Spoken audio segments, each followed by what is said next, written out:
Hi students, how are you all? I hope all are doing well in your home. Last lesson, last class or last video we discussed about that, how this planet Earth was formed. We studied that how it formed, how the landforms are formed. That's what we discussed in the previous video.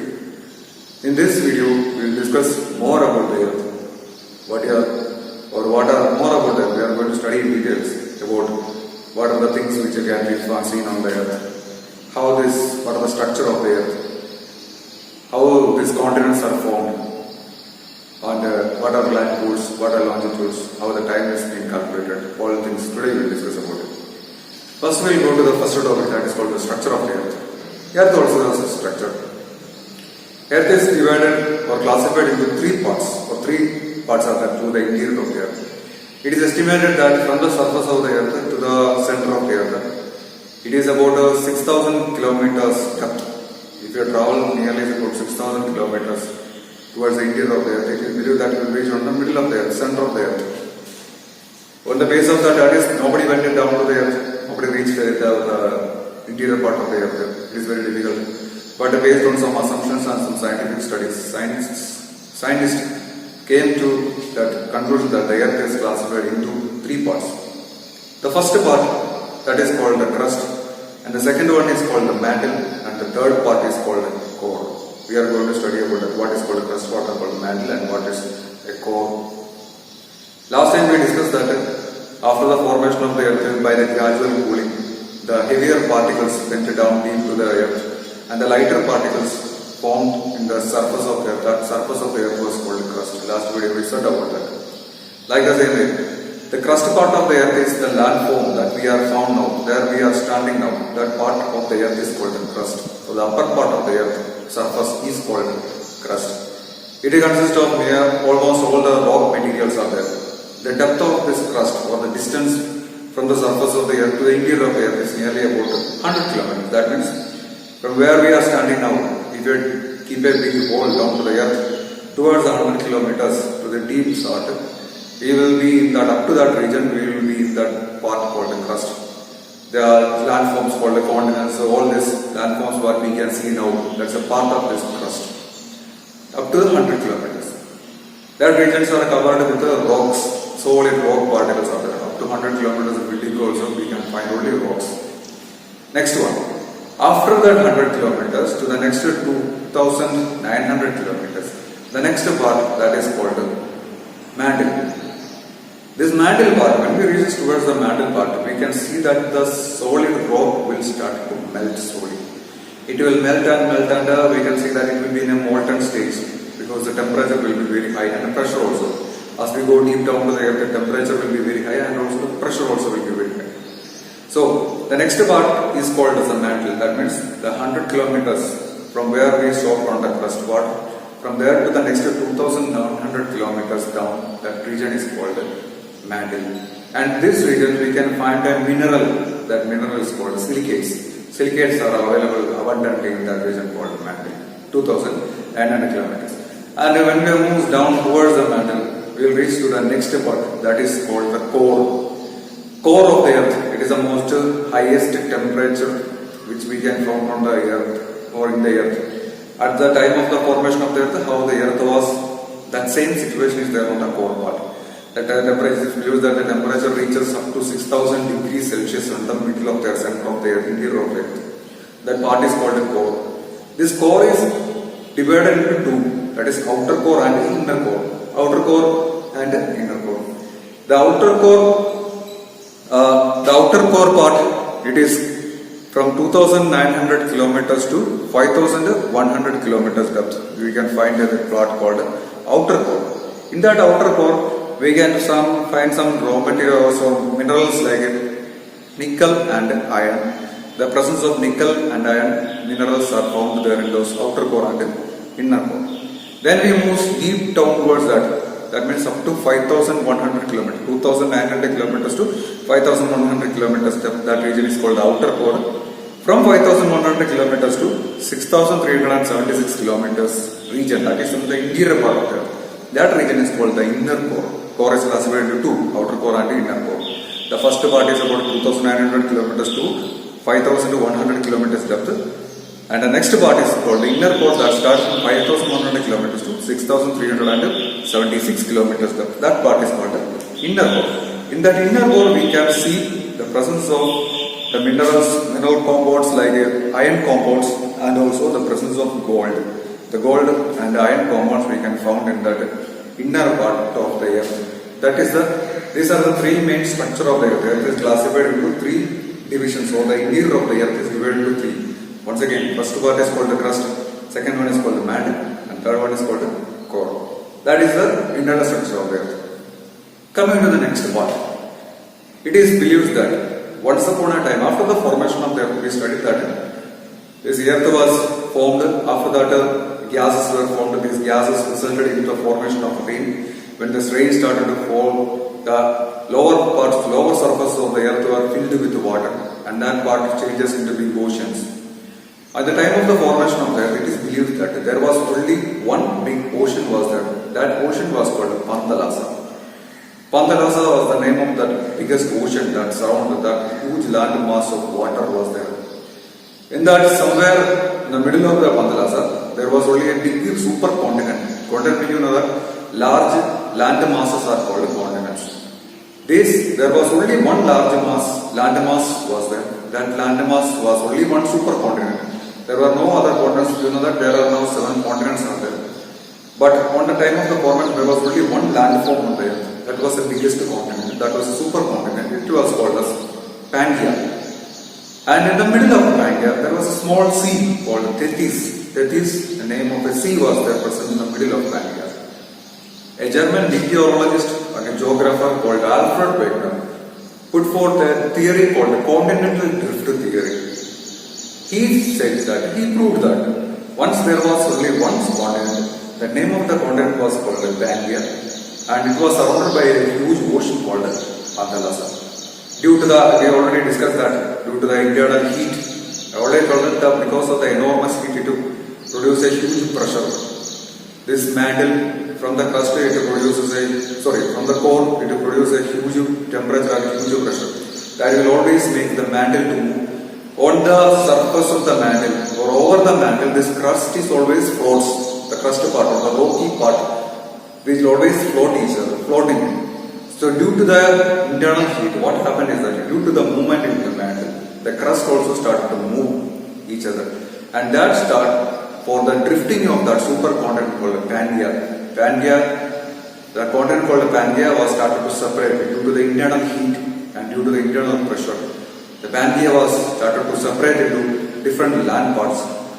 It started to move towards the either sides. Pangaea started to move towards the either sides, opposite sides. The landform which started to move towards the northern side, it was called Laurasia, or otherwise we can call it as Angara land. And that land started to separate in the formation of some of the continents like North America, Eurasia, Greenland. These continents were a part of Laurasia. Otherwise we can call it as Angara land. And the landform that is separated from Pangaea, which started to move towards the south, was called as Gondwana land. This Gondwana land includes the continents of South America, Africa, most of the part of Asia, some part of India also Asia, and Australia, Antarctica. These continents were formed as the southern part, the Pangaea separated and which started to move towards the southern part. That region was called as Laurasia. Otherwise we can call it as Gondwana land. That was a separation. This is the way that these continents were formed. 7 continents were formed like that. Once it was a part of a supercontinent called Pangaea. Due to the internal heat and due to the internal pressure, this Pangaea started to separate apart, and that separation led to the formation of this continent. The part which moves away to the northern part, which was called as Laurasia or Angara land, and the part which moved towards the south, which was called as Gondwana land. And therefore, and this is the way that these continents were formed. Now you know that there are 7 continents are there. That is huge ocean part are being classified in the name of different 5 big oceans are being classified as per our concern.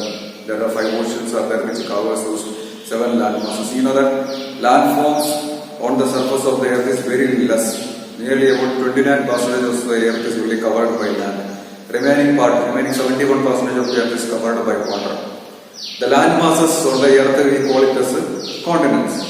and the water masses, the water bodies, large water bodies which surrounds the earth, which are called as oceans. That is how this surface of the earth or the crust part of the earth is made and classified. That's what we studied. Lower class, we studied clearly about what are latitudes, what are longitudes, what is equator, that is I'll explain once again. You know that the shape of the earth is spherical shape. And there is an imaginary lines that runs through the middle of the earth, or which pass through the center of the earth. An imaginary lines that passes through the exact center of the earth. That line is called equator. Equator is the longest line that encircles the earth, and its equator is also called a 0-degree line. This equator divides the earth into two parts. That is the upper part and the lower part. We call the upper part as northern hemisphere and the lower part as the southern hemisphere. Equator divides the earth into two halves, or hemi means half, sphere means a part of the circle. So that is a half sphere. Equator divides the earth into two hemispheres, that is the northern hemisphere and southern hemisphere. And we studied already that there are some lines that runs parallel to the equator. There are some imaginary lines that runs parallel to the equator. That lines are called latitudes. And you know that there are total 180 latitudes are there on the earth's surface. There are imaginary lines also. There are 180 latitudes are there. That means 90 latitudes on the north and 90 latitudes on the south. Latitudes are also called as another name called parallels, because as they are running parallel to the equator, they won't intersect each other. They will never intersect each other, so that they are called parallels.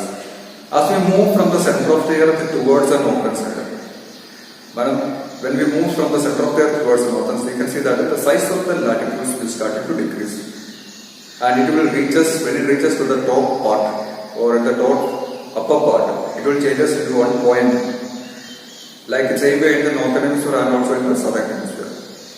The latitudes, when it moves towards the northern side or to the southern side, the size or the circumference will start to decrease and decrease and decrease, and it will form 2 points.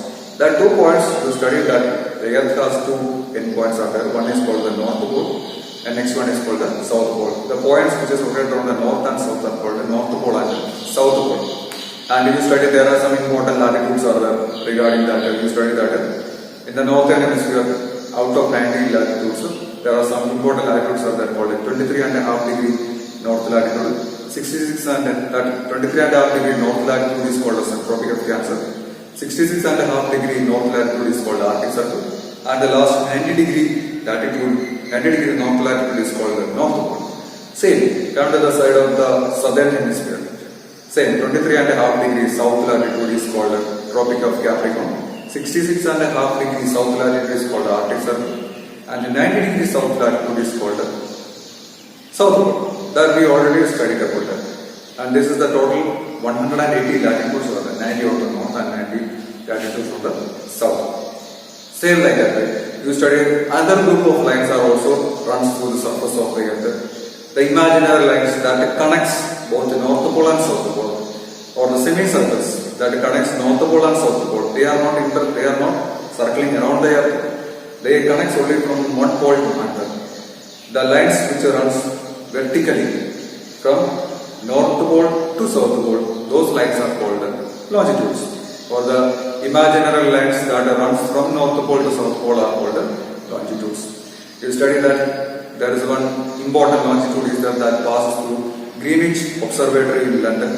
So that longitude is called 0-degree longitude, or we will call it as a Greenwich meridian. Greenwich, not Greenwich, is called a Greenwich meridian or prime meridian.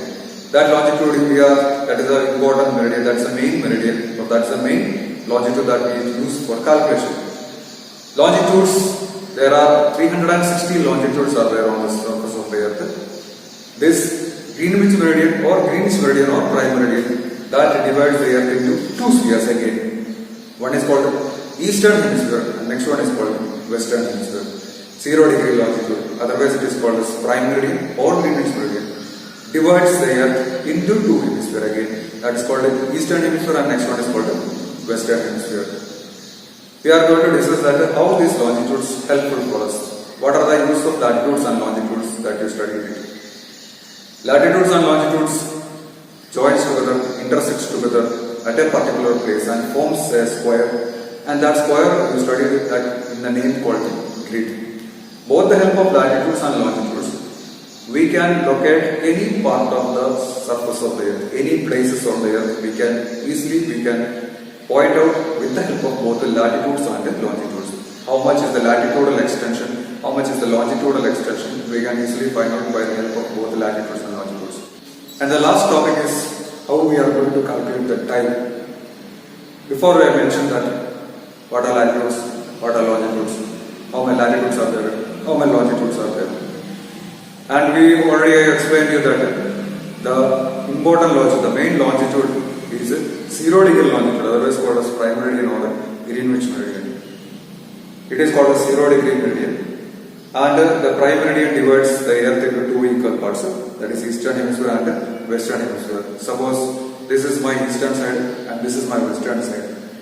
The prime meridian separates the earth into two parts, eastern hemisphere and western hemisphere. And there are total 360 longitudes are there. Prime meridian separates the earth into two parts. The opposite side of the prime meridian, that means on the other side of the prime meridian, there is 180 degree longitude is there. That longitude is called as anti-meridian. Don't forget that. The 180 degree longitude, that means from 0 degree longitude towards moving towards the eastern side and it ends on this 180 degree longitude. That longitude is called anti-meridian. Same like that. Moving towards the west, surrounding 180 degree longitude, covering all 1, 2, 3, 4 longitudes and reaches on this 180 longitude. That longitude is called as anti-meridian. And by the help of this longitude, how we are going to calculate the time? Longitude is mainly used for calculating the times on the earth. You know that the earth, the movement of the earth on its own axis is called the rotation. Or the movement of the earth on its axis is called as a rotation. And the earth rotates from the west direction towards the east direction. This is the way that earth rotates. That means from moving towards the west and it will reach towards the east. The sun will be always there. So the sunrise will fall first on the eastern side. And it is estimated that from one longitude to another longitude, it will take nearly 4 minutes will take from one longitude to another longitude. The sunrise will pass from one longitude to another longitude, it will take nearly about 4 minutes.